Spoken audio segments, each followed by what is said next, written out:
Olá, sejam muito bem-vindos ao primeiro episódio do podcast Exclusivas, onde eu, Paulo Mata, jornalista, vou receber sempre uma pessoa que tem uma história bacana para compartilhar, uma história única.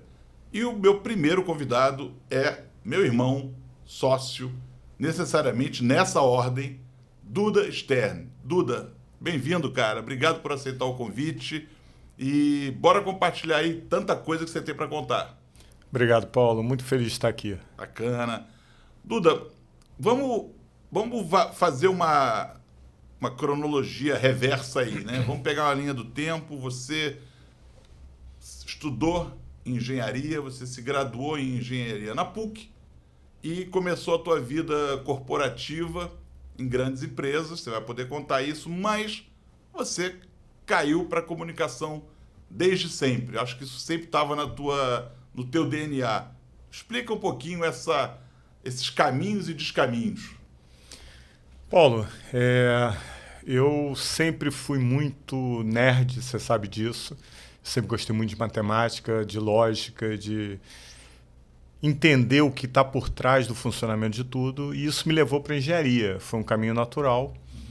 E quando eu comecei a ver que aplicar isso a relacionamentos humanos era muito mais divertido, que as pessoas são ao mesmo tempo previsíveis e imprevisíveis, né? Então o imponderável acontece muito mais com as pessoas do que com a física, e isso é muito mais legal.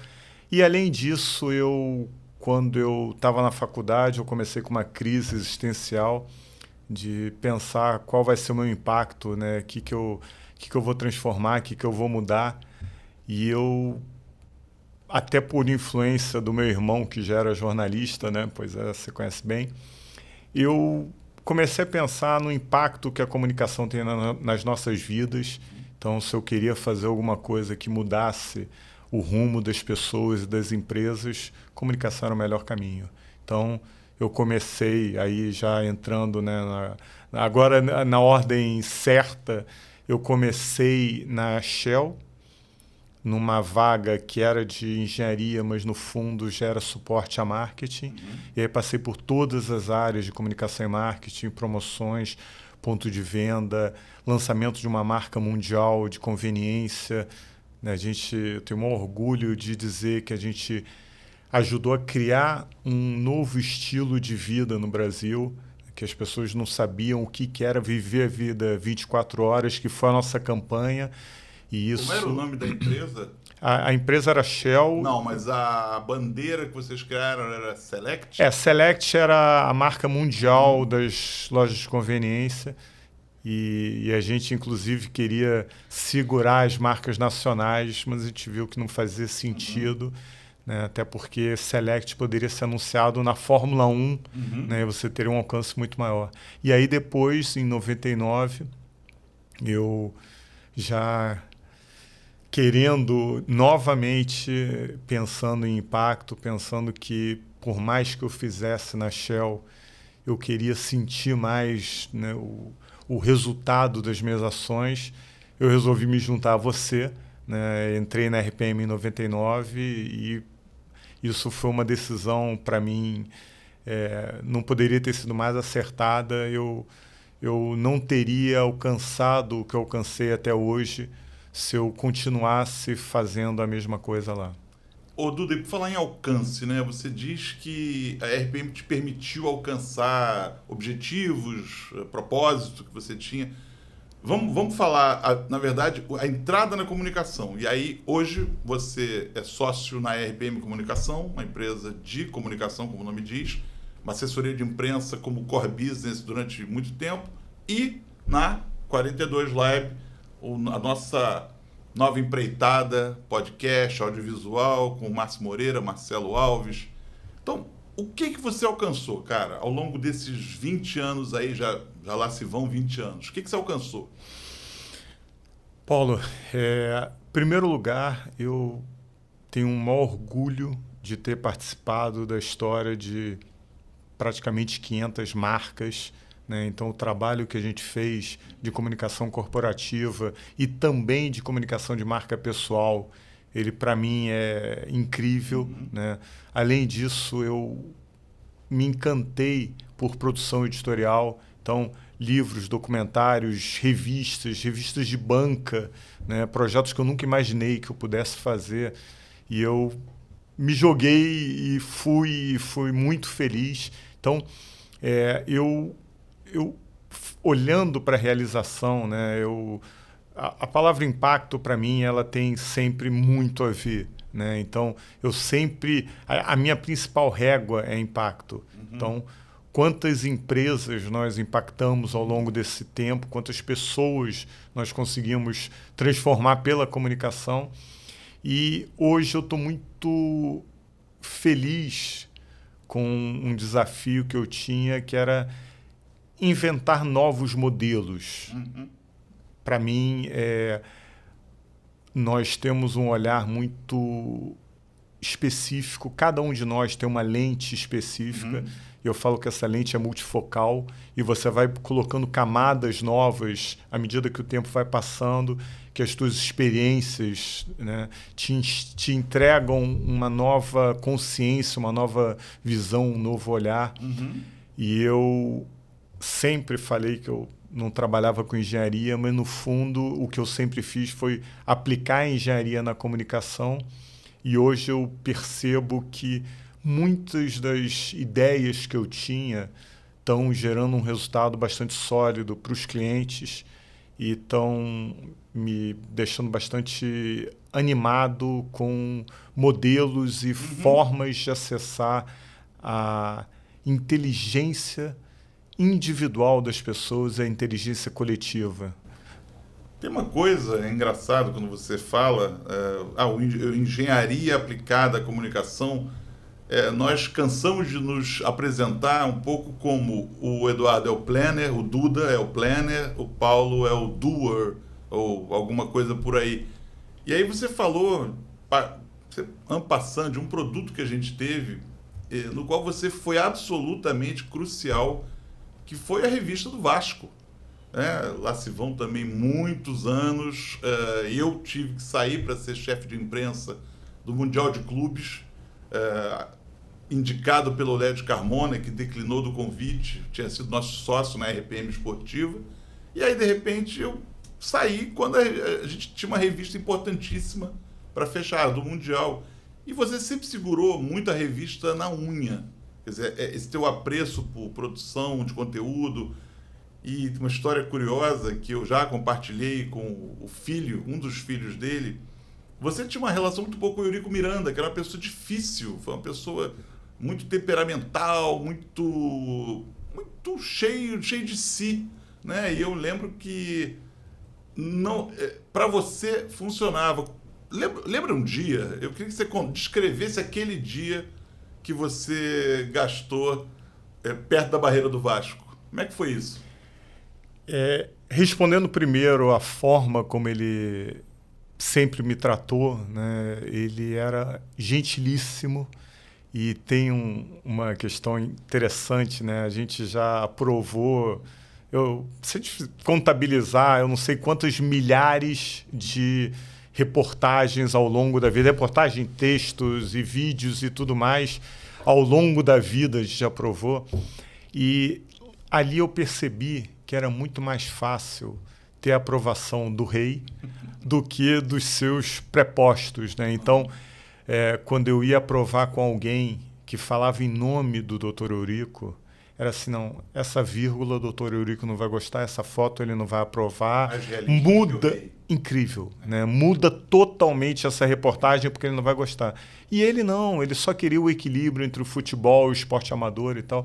E esse dia memorável, eu cheguei lá, me falaram, olha, ele talvez vá para Brasília, vem aqui antes, e ele vai passar no Vasco antes, vem aqui antes de ele ir. Falei, ok, perfeito. 7 horas da manhã eu estava lá.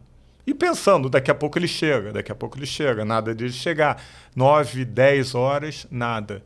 Deu ali meio-dia, falaram, não, ele inverteu a agenda e ele foi para Brasília antes. Mas ele deve voltar, ele era deputado federal. Exatamente. Ele deve voltar daqui a pouco, fica tranquilo, espera aí, porque se ele foi de manhã cedo para Brasília, no meio da tarde ele já está aqui de volta. Só que ele voltou às 10 horas da noite e praticamente só tinha eu ali. E ele me viu, como sempre, me cumprimentou muito simpático, falou, ai, que bom, temos uma revista nova, vamos lá, não sei lá o quê, vai ser ótimo nas bancas. E aí eu continuei esperando, porque ele chegou de Brasília tarde, com um monte de coisa para despachar no clube. Quando foi, sei lá, já era muito tarde, ele olhou para minha cara e falou, meu Deus, você ainda está aí? Eu falei, tô. Ah, eu tô indo embora, desce aqui a escada comigo. E ele aprovou em 1 minuto, talvez, descendo a escada do Vasco. Isso foi memorável. Foi. Eu disse Euriquinho, falei para o Euriquinho, falei, olha, nós temos um super testemunho sobre o teu pai. A fidalguia com que ele sempre nos recebia, sabendo, detalhe importante, saber detalhe não, mas que nós dois somos rubro-negros de 4 costados, rubro-negros desde que a gente nem pensava em existir e com, né, com nossos descendentes também bem rubro-negros. E ele nunca, para ele nunca fez diferença, né? Havia gente dentro do Vasco que torcia o nariz um pouco para nós, afinal de contas. E eu acho que você sempre disse uma coisa importante, nós temos que fazer a melhor revista do mundo. Sim. Justamente porque é César, a história do César. Não dá para parecer ou tem que ser, parecer, tudo junto, a melhor revista possível para o Vasco. Uma vez eu fui interpelado, né? Ouvimos que há alguém rubro-negro fazendo a revista. Eu falei, que absurdo. Eu falei, olha, nós todos somos revista do Vasco Futebol Clube, somos todos apaixonados pelo que nós fazemos e fazemos com muito profissionalismo. Isso foi uma experiência muito diferente, muito bacana. E é legal para quem estiver nos assistindo, tiver menos de alguns anos, é legal mostrar como era, né? Como é que era nesse mundo analógico, né? Em que você fazia uma revista impressa, ou ainda há hoje muitas, mas o que nós recebíamos de carta, você lembra? A torcida do Vasco em Mossoró, porque nós criamos um espaço que contemplasse o torcedor. Não bastava falar do Vasco, tinha que trazer o Vasco era o sumo da história, tudo era Vasco, mas a gente tentava trazer os mais diferentes interlocutores para falar e eles ficavam muito felizes. A gente recebia uma carga de convites, de cartas, gigantesca. Outro dia eu encontrei com um vascaíno de Brasília e aí eu contei para ele da revista. Ele falou, cara, mas teve uma semana, teve um mês que a revista não saiu. Eu falei, meu Deus do céu, e você lembra disso? Ele, claro, eu ia à banca o tempo inteiro para buscar a revista. Eu tenho outro amigo de Brasília, jornalista, Jorge Eduardo, um craque, amigo, querido, também, que sempre falou super bem. Ele adorava a revista, ele disse, cara, a revista me representa, né?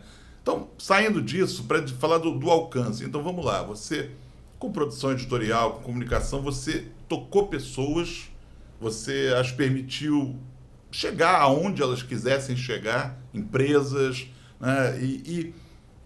Você agora estava abordando, Duda, a questão das startups que você tem criado, né? Quer dizer, isso é o que vinha, o teu propósito era impactar, e aí explica um pouco melhor como é que está essa tua cabeça que está fervilhando de coisa, cada hora produz uma coisa nova, como é que está isso?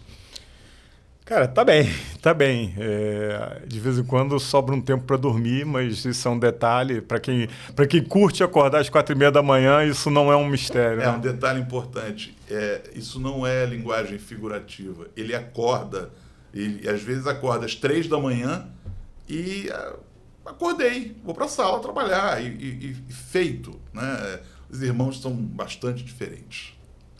Mas que bom que seja assim, né? Mas o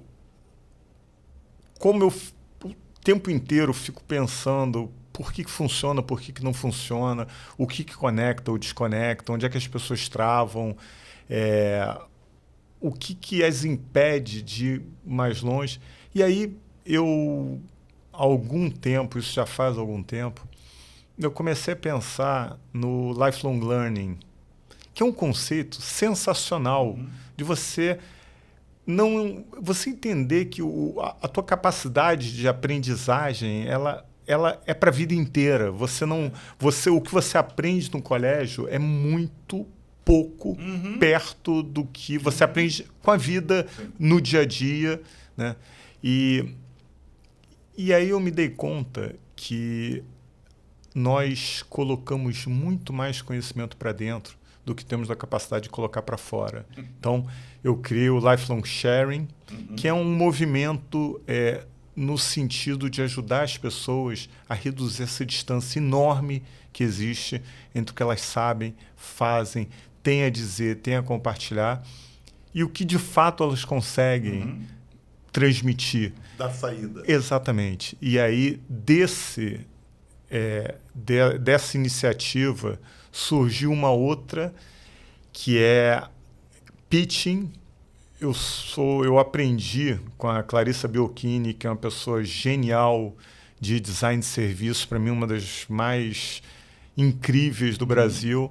Ela me envolveu num projeto sobre design thinking. Ela falou, vamos entender o que é, né? E o desafio era a gente conseguir reduzir infecção hospitalar aumentando o uso de álcool gel nos hospitais. Isso há mais de 10 anos, quando ninguém falava em contaminação, quando a pandemia não era nem um pesadelo, né? E aí eu comecei a me apaixonar por design thinking, e o que eu acho mais incrível é você usar um modelo mental que é campeoníssimo para resolver qualquer problema, você sair de uma bancada de criação de um produto ou de um projeto gráfico, de um projeto de design, e você trazer isso para qualquer problema. Então, você aplicar o modelo mental do design para resolver problemas, para mim, é genial. E aí, por que o pitching? O pitching vai na mesma direção. Então, o propósito do pitching é reduzir a distância entre o que as pessoas podem compartilhar, têm a dizer e conseguem. Está todo mundo na mesma página sobre pitching. Lifelong learning, que ele falou, é aprendizagem contínua. Não somos dados aos anglicismos, não, mas tem algumas expressões. Storytelling, você vai dizer o quê? Contar a história. E o pitching é um outro, né? No campo da venda de uma ideia, pitch é lugar comum, né? Então, a definição formal de pitch é uma apresentação concisa, resumida, sintética de uma ideia, um conceito, uma empresa, uma oportunidade, um produto. Perfeito. O elevator pitch é o mais conhecido, que é você pensar, você tem o tempo para um elevador chegar lá em cima ou chegar lá embaixo, você tem aqueles 15 segundos de elevador para contar o que você está fazendo, porque quem te perguntou, e aí, como é que tá, pode mudar a tua vida. Ao né? lado da pessoa que você sonhava encontrar em algum momento, de repente você encontrou. E agora? O que você faz com isso? Né? O outro pitch muito conhecido é o pitch de apresentação de uma empresa, de uma startup, para investidores. Então, o pitch deck que é feito para um investidor. E aí, existe um uso do termo pitch, que não é muito conhecido aqui, mas lá fora é o que se faz, que é quando você apresenta uma empresa para um jornalista. Então, nós falamos que nós fazemos uma sugestão de pauta, nós enviamos um release, né? Os nossos termos são esses. Lá fora, empresas como a nossa, de assessoria de imprensa, fazem um pitch para um jornalista. E as empresas são de PR, que é Public Relations, né? Porque lá é relações públicas. Exatamente. E aí, se eu faço, né, há 25 anos... Tudo que a gente faz na vida é fazer um pitch para pessoas estratégicas. Eu comecei a pensar, mas e se a nossa comunicação, nós todos, marca pessoal, marca corporativa, se nós começarmos a estruturar mais a comunicação como se fosse um pitch, como se tudo fosse um pitch. Legal. E estudando mais o pitch e discutindo com as pessoas e conversando, quanto mais você se aprofunda no tema, mais você se encanta por ele. Porque o mais bacana do pitch é que a nossa tendência é pensar que há lados opostos da mesa. Então, eu vou para um Demo Day, eu vou para uma apresentação, um dia de apresentação de startups para potenciais investidores. E aí está lá o gestor de um fundo olhando para aquele pitch e na nossa cabeça ele está Shark Tank, né? Ele está querendo, em tese, derrubar alguém, um tubarão. Não. Ele quer sair dali com um bom investimento. Ele quer dizer um sim. Senão ele não empenhava o tempo dele, que é a coisa de mais preciosa que ele tem, né? Ou seja, eu quero, quando eu faço um pitch, em primeiro lugar, eu tenho que me concentrar no outro. Sim. Isso, para mim, é um conceito de comunicação reversa. Quem manda na comunicação é quem recebe. Perfeito. A gente pensa que é o contrário. Não, não é. Né? Não adianta falar alemão com chinês. Emissor, destinatário e ainda tem o feedback, né? E é engraçado porque o pitch ele é muito usado no beisebol. E se você parar para pensar, o arremessador ele tem que se concentrar no recebedor. Claro. O recebedor é o alvo dele. Só que antes tem o rebatedor, que são todas as resistências e objeções. Então, nessa dinâmica de pitching, em primeiro lugar, se concentra no outro. Em segundo lugar, entende as objeções e resistências que tem no meio do caminho. E em terceiro lugar, se prepara esse pitch no idioma do outro e com todas as perguntas que você não quer que sejam feitas. Como você quando prepara alguém para uma coletiva, eu já te vi gerenciar a crise, né? Então, a primeira coisa, qual é a pergunta que você não quer ouvir?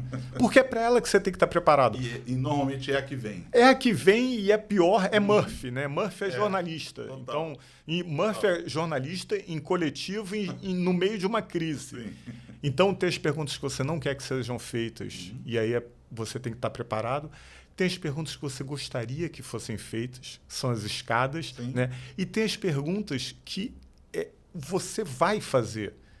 Então, se alguém não fizer, eu tenho que fazer, porque isso está na cabeça das pessoas. Você, muitas vezes, o consumidor, o investidor, o jornalista, ele se faz uma pergunta sem falar para você. E se você entender qual é a pergunta que ele está se fazendo, eu tenho um problema. Claro. Esse problema é a razão para alguém criar uma startup. Só que eu não vou saber. O Steve Jobs falava isso. Nem sempre adianta você perguntar para alguém, porque a pessoa não sabe também. Com certeza. Né? O jornalista, quando recebe um pitch nosso, né, uma sugestão de pauta, eu costumo dizer que ele tem 3 perguntas. Por que falar sobre isso? Por que falar sobre isso agora e por que falar com você? Então, por que falar sobre isso? Qual é a relevância disso para o meu leitor, telespectador, para o meu público? Por que falar sobre isso agora? Urgência. Se não for urgência, se não for urgente, eu falo outra hora. E por que falar com você? Qual é a tua autoridade? Qual é o teu lugar na fila do pão para eu falar com você? Para justificar sobre um assunto qualquer. Exatamente. Então, hoje, né, eu estou muito mobilizado nessas 2 frentes e, junto com isso, tem um trabalho também voltado para PME e para startup, que aí novamente a questão do impacto. Né? Então, uma startup é como um recém-nascido. E pode crescer muito rápido. A diferença é que o recém-nascido ele cresce num ritmo ali razoável. Você tem ótimas metáforas. Sempre tem uma boa. Mas é isso. Então, é o período mais crítico e que precisa crescer muito rápido. Claro. Precisa crescer, precisa se fortalecer. Então, a startup, enquanto ela não tem investimento, ela precisa fazer um excelente pitch. Né? Se coloca no lugar do fundador. Tá? Então, o fundador precisa fazer um pitch muito bom para conquistar sócios. Claro.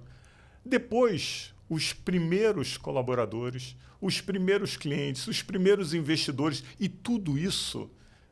Sabe aquela história? Não, quando isso tudo aqui era mato. Não, vendendo no mato mesmo, sabe?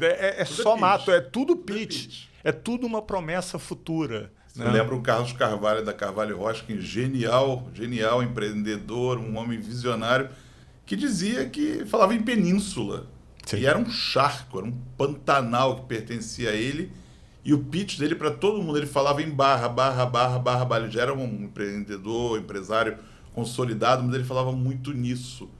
Bom, o resultado, para quem vier ou for, nós estamos aqui no Humaitá, mas para quem for a Barra, Zona Sul do Rio, quem for à Zona Oeste, pode conhecer algumas das coisas que ele, com um pitch muito bem feito para parceiros, para bancos, para governo, transformou o tal mato. Ele mudou a fronteira da Barra, Exatamente. ele estendeu os domínios da Barra porque era um isso. produto muito interessante, né? É isso.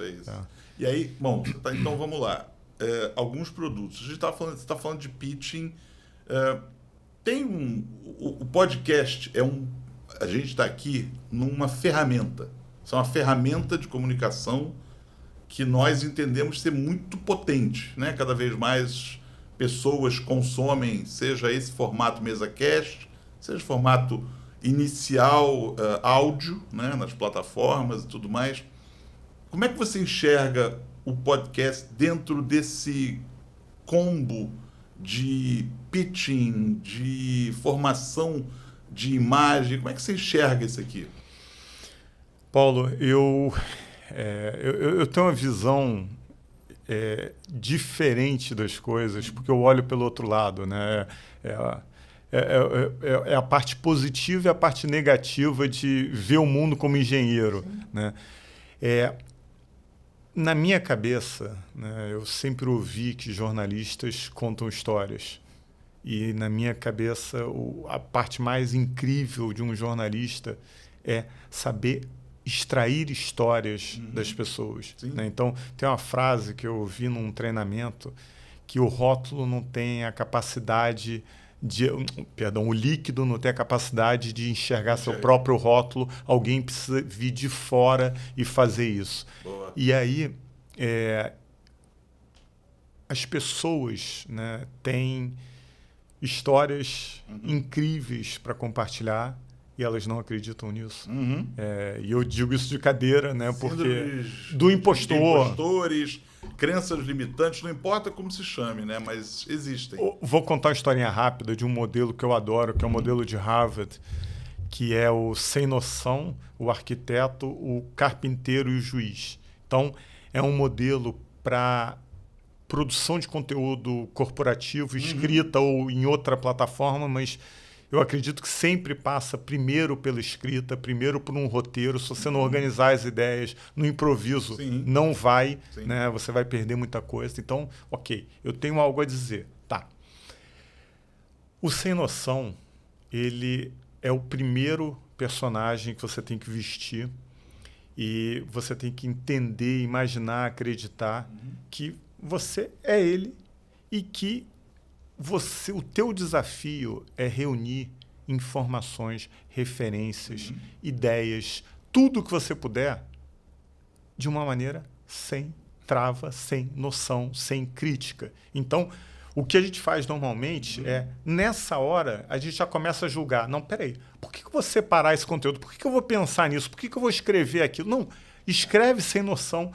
É o conceito do brainstorming para publicidade, Paulo, sem trava, ninguém pode criticar ideia. Aqui as ideias são jogadas e ninguém fala nada, ninguém detona. Só que isso é mais fácil quando tem um chefe numa sala de reunião dando essa regra. Quando é você com você mesmo, você fala, tá, isso vale para os outros, mas eu sou um completo idiota, então não vai dar certo. Porque você já começa do julgamento. Sim. E aí o segundo personagem, que é o arquiteto, ele pega tudo que o Sem Noção arrumou e organiza, transforma aquilo num projeto. O terceiro é o carpinteiro, que só executa. E o quarto é o juiz. O juiz só entra na sala depois que tudo estiver pronto. Tá? Por que eu estou trazendo isso para responder a tua pergunta sobre o podcast? O grande desafio, tá, que eu percebo para as pessoas não se comunicarem mais e melhor, primeiro, falta de tempo. Então, e aí, nesse sentido, o podcast ele é um recurso muito ágil de produção E ele é um recurso muito ágil de consumo. Sim. Então, você consome em qualquer lugar, a qualquer momento.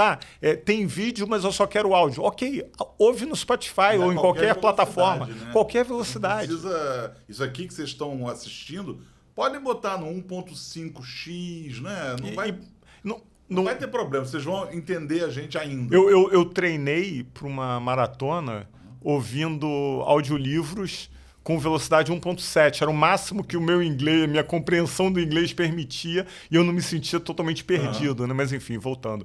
Então, eu vejo o podcast, eu vejo esse modelo que a gente está fazendo aqui, né, de uma entrevista, né,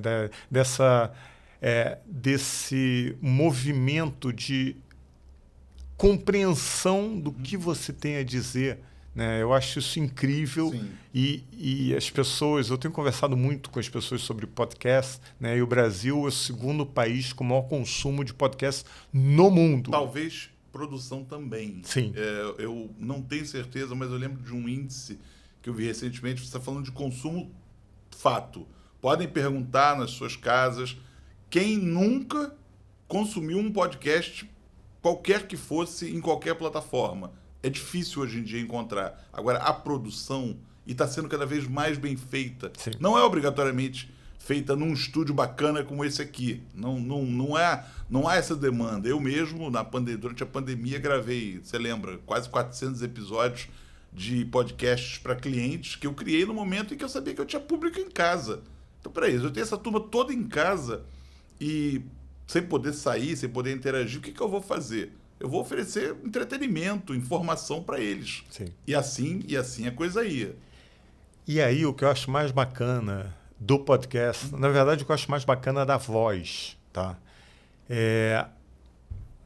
Aí eu vou ter que fazer um outro parêntese para uma outra historinha, para um outro modelo. Nenhum. Pode fazer. O engenheiro volta. A história é tua. Existe uma técnica chamada free writing, tá? Escrita livre. Exatamente. Que é o seguinte, em essência, né, o fundamento por trás dessa técnica é que o nosso cérebro funciona como ditado em escola. Então, o cérebro manda informações, manda ideias e a mão não acompanha. Sim. Você digita ou escreve numa velocidade muito menor do que você consegue pensar. Tá? Ele não. Eu e ele digitávamos, datilografávamos trabalhos à máquina e a velocidade dele era absurda. Mas vamos nós. Segue. Esquece. Mesmo quem digita muito rápido, a cabeça ainda funciona 1000 vezes mais. Né? E aí, a técnica do free writing é escreve sem parar. Porque na hora que você escreve sem parar, você não escreve uma linha e volta para ler, você não trava o cérebro tanto, você pelo menos... É como trânsito. Sabe quando você está no engarrafamento, você fala, está indo devagar, mas não está parando? Sim, então, o free writing, inclusive um livro que fala sobre isso, é acidentalmente genial, porque de repente você se torna um gênio por conseguir tirar da cabeça as suas ideias... Sim.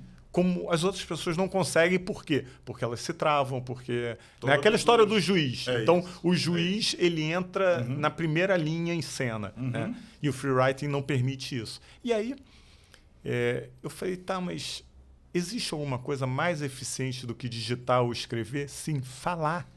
A gente fala numa velocidade incrivelmente maior e a gente fala... sem aquela preocupação, né? Uma vez alguém falou para você que você falava em texto final. E é verdade, se você pegar e transcrever a tua fala, dá um texto perfeito. Mas quando a gente fala, a gente não tem essa preocupação. Será que eu fiz a concordância exata? As vírgulas estavam no lugar certo? Esquece, não tem vírgula na fala. Claro. Tem pequenas pausas e está tudo bem. Claro. Então, o free saying, né? Que é uma adaptação que a gente fez do free writing, é isso. Na hora que você faz uma provocação, que pode ser um áudio de WhatsApp, pode ser uma entrevista, pode ser a tua pergunta numa entrevista, você abre na cabeça da pessoa, você meio que... É como se fosse um imã, né? As peças de quebra-cabeça que estão na nossa cabeça, elas são de metal. E aí você, com as perguntas certas, você meio que puxa um imã e essas peças se organizam e elas saem. Certo. Então, eu vejo o podcast como uma técnica, na hora da produção, como uma técnica incrível para você tirar essas peças da cabeça de uma maneira organizada, estruturada e transformar isso em algo que as pessoas possam aproveitar. Então, naquela ideia do pitch. Claro. Eu faço o pitch para me vender ou eu faço o pitch porque eu tenho consciência que é disso que quem está do outro lado precisa. Claro. Eu posso beneficiar essa pessoa. Óbvio que tem um efeito colateral positivo Sim. de eu fazer negócio. Lógico. Mas é assim que a gente funciona, é assim que a economia, o mundo gira. E é interessante, a gente está falando de podcast, para quem não sabe, o OD do pod é on demand, é sob demanda. Então é o seguinte, é a rádio que você escuta com tudo que você quer. Você escolhe aquilo, não é botar e uma programação aleatória, né? É você chegar e dizer o que você quer. Podcast sobre futebol, existem tantos bacanas, tanta coisa legal sendo produzida, né? E é o grande lance, eu acho, do podcast. Você ouve onde quer, é a tua demanda, onde você quer, como você quer, se você quer áudio, quer vídeo, né? Acho que isso é um caminho. E aí, isso me leva para uma história, para uma espécie de slogan que você curte muito, que é o da conversa à conversão. Explica para a turma, por favor, cara, do que se trata isso, que eu acho que tem uma sonoridade boa. Nós, marqueteiros, inventamos um monte de termos e esses termos acabam distanciando as pessoas do que realmente do que nós somos. Nós somos feitos de uma série de coisas que são muito mais simples. Então, não existe nada mais básico nas nossas vidas do que conversa. A gente conversa o tempo inteiro. Quantos negócios são feitos a partir de conversas? Na verdade, não existe negócio que não seja feito a partir de uma conversa. E aí, conversa é um podcast, conversa é um conteúdo, conversa é uma reunião, é uma apresentação. Tudo é uma grande conversa sob as formas mais variadas, né? E tem até essa cola, né? Tá na palavra. Conversão é como se fosse uma conversa grande, é um acúmulo de conversas. E aí, eu acho interessante isso, porque o podcast, ele, de certa forma, ele leva para as pessoas a mesma coisa que o pitch. Então, eu tenho alguma coisa que pode te interessar e está aqui num formato que é extremamente interessante. Né? E eu falo, essa ideia da conversa-conversão, que é um modelo, também é mais um modelo, né? É para entender quais são as conversas que vão levar a conversões, quais são os pitches corretos, né, que vão te entregar o nível de engajamento, de conexão com as outras pessoas. E aí eu tenho uma brincadeira que existe uma alternativa a conversas, que é telepatia. Né? Se as pessoas não conseguirem adivinhar o que você tem a oferecer para elas, aí, ok, melhor comunicar. E por conversão, não pensem apenas no aspecto corporativo de negócio. A conversão pode ser você conquistar a pessoa de quem você gosta. Tem uma história muito boa dele, vou cometer aqui uma inconfidência. Ele estava namorando a atual esposa, atual quer dizer há 20 anos só, sabe? Atual, mãe dos meus sobrinhos lindos, gêmeos, Bruno e Carol. E ele e a Adriana foram a Búzios para ver um projeto. Ela é arquiteta, uma grande arquiteta, Mix Arquitetura. Aqui tudo tem um merchan, gente. Sempre terá dicas para todos os nossos amigos. Então, eles foram ver um projeto e aí deu tudo errado. E aí, o carro foi roubado, o laptop sumiu. E aí eles conversaram tanto, horas e horas a fio, já eram namorados, já tinham ali um relacionamento, que a conversão dessa brincadeira foi dizer... Como é que foi o epílogo desse papo aí? Resumir um pouquinho, de uma forma um pouquinho diferente essa história. Na ida, o carro quebrou. aconteceu tudo isso, né? Fomos assaltados, fomos parar na delegacia, tudo mais. Da volta o carro quebrou de novo. E entre uma coisa e outra foi um fim de semana de caos e estávamos nós parados na estrada 11h30 da noite esperando o reboque para trazer o carro e a nós de volta para casa, chovendo no meio da estrada e a gente fazendo piada. E eu falei, olha... E conversando. E conversando e fazendo piada conversando. E a gente bem ali. Eu falei, olha, se a gente até agora tá assim, eu acho que a gente tem que casar. No dia seguinte, a primeira ligação na manhã foi ela. Aquilo era sério? Eu falei, vamos em frente. Estamos aqui há 23 anos. Ainda bem que era sério. A relação não poderia ter sido, aliás, brindada de melhor maneira do que com a chegada dos pequenos. Um grande jogador de tênis, Bruno, e Carol, futura engenheira de produção. Fiquem atentos. Eu não sei como ela vai assinar. Se vai ser Carolina, Carol, Stern ou Mata. De um jeito ou de outro vai ser por aí. Duda, a gente está chegando ao fim desse papo maravilhoso, como eu acho que todos que a gente tem, né? Que nós já uma vida temos juntos, e bacana poder compartilhar a tua história com as pessoas que estão aqui nos assistindo.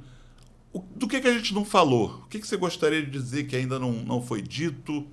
Queria deixar isso contigo. O que eu queria falar fazer uma convocação às pessoas para que elas compartilhem o que elas têm a dizer.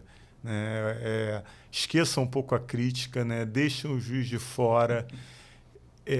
Por mais que pareça para a gente que tudo que a gente sabe é óbvio, até porque a gente sabe, tudo que a gente não sabe é o que as pessoas dominam e, meu Deus, como é que a essa altura da vida eu não sei disso. Mas isso tudo é tão pouco importante, o julgamento é tão pouco importante. Se você entende que, ao compartilhar, você está oferecendo algo para as outras pessoas, quem não quiser receber aquilo, ok. Vou contar só uma historinha rápida. Eu, no meio do meu curso de engenharia, um professor virou para mim e falou, cara, você não é daqui. Eu falei, tá. Ele me descobriu. Agora, o daqui é de onde? Né? Ele falou, cara, você não é engenheiro. Eu falei, eu tenho essa sensação. Mas por quê? Ele, cara, você é de humanas. Eu falei, agora realmente eu me encontrei, eu sou de humanas, eu vou trancar o curso. Ele falou, não, tranca não. Continua, porque você está fazendo um curso de lógica. Se forma em lógica e vai usar isso em humanas, e é o que eu estou fazendo há algumas décadas. Né? E eu fiquei tão agradecido a ele, e é aquela história do café do próximo. Né? Então você se vinga, no bom sentido, com outras pessoas. E eu comecei, a gente trabalha há muito tempo com educação, que é um tema que eu amo, e eu comecei a me oferecer para a feira de profissões, para tudo quanto é lado. E aí, eu uma vez fui numa e o garoto falou, olha, eu vou infernizar a tua palestra. E eu falei, obrigado. Ele falou, não, você não me ouviu? Eu falei, ouvi. Só que eu estou agradecendo, você está só me preparando para uma coisa que você acha que vai ser incômoda, mas tudo bem. Eu estou aqui, eu vim aqui só para compartilhar a minha experiência, para tentar ajudar vocês.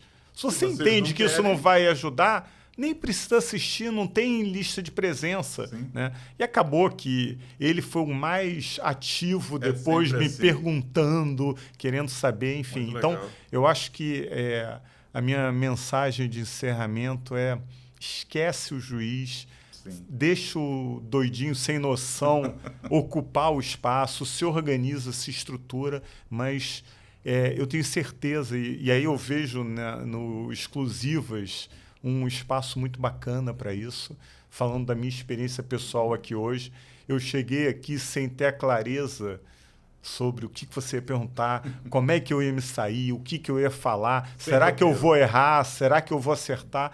E eu saio com a sensação, eu ouvi uma vez de uma escritora, né, que o sonho de um escritor deve ser morrer vazio, porque você deixou tudo, é o que o Meligeni falava e fala isso. Né? Deixou tudo em quadra, deixou isso tudo, colocou realmente para fora. Então, queria te agradecer.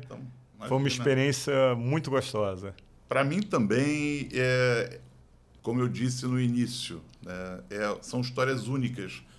DNA, como a nossa biometria, é único, cada um tem a sua. E como o Duda está dizendo, eu acho que com absoluta propriedade, não há porquê nós deixemos de compartilhá-las. A gente tem muita coisa para trazer, qualquer um de nós tem histórias interessantes para levar para o outro. É uma questão de ter escuta ativa, uma escuta compassiva, mostrar que você tem curiosidade realmente em conhecer aquilo, e certamente virão aprendizados, virão talvez opiniões que mudem a partir daquilo que você ouvir. Então, Duda, eu te agradeço pela oportunidade de te entrevistar, foi um prazer para mim, depois de 30 anos de carreira, entrevistar o meu amigo, melhor amigo, sócio, irmão, brother. E é o que vocês vão encontrar sempre aqui no Exclusiva, gente. Histórias, histórias, histórias e histórias exclusivas, como uma entrevista exclusiva. Aquela que vocês leem ou como vocês ouvem o locutor, o Bonner dizer, uma exclusiva, uma entrevista exclusiva para Andréa Sadi, disse isso, isso e aquilo. Isso tudo é exclusivo. Sobretudo, esperamos que isso mude, porque ainda não foi compartilhado. Tomara que as pessoas se animem com tudo isso que o Duda trouxe e comecem a compartilhar. E aí eu posso até pensar em mudar o nome das exclusivas, já que não serão mais inéditas, pelo menos, para alguma outra coisa. Mas só posso completar, Claro. Em relação a isso? Claro.